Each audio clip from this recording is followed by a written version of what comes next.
લોકોની જમીનો સંપાદન કરે છે ત્યારે એવા પોલીસ અધિકારીઓને પણ કહેવા માંગુ છું, આ આદિવાસી સમાજ છે, અમને સેંચોડશો નહીં તો તમારા આવનારા દિવસોમાં પટ્ટા ઉતારતા અમને વાર નહીં લાગે। અમે અમારા ઘરમાં ધારિયા, પાલિયા, ભાલા અને તીરકામઠા એ શણગાર માટે નથી મૂક્યા, જે દિવસે અમને જરૂર પડશે લઈને રસ્તા પર ઉતારતા પણ અમને આવડે છે।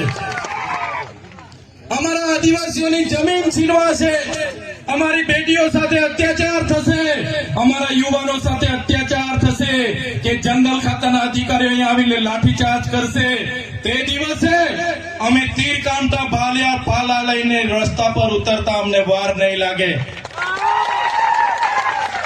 ત્યારે સાથીઓ, આજે આ મંચ પરથી તમને કહેવા માટે આવ્યા છે, ક્યાં સુધી લડેંગે જીતેંગે, ક્યાં સુધી જિંદાબાદ મુર્દાબાદ, ક્યાં સુધી આવેદન ને નિવેદન।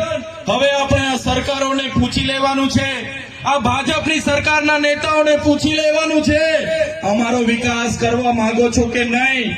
અમારી સમાજના આગેવાનો ઓબીસી હોય, એસટી હોય, માઇનોરિટી હોય, એમનો ઉત્થાન કરવા માંગો છો કે નહીં? અગર એ લોકો ના પાડે તો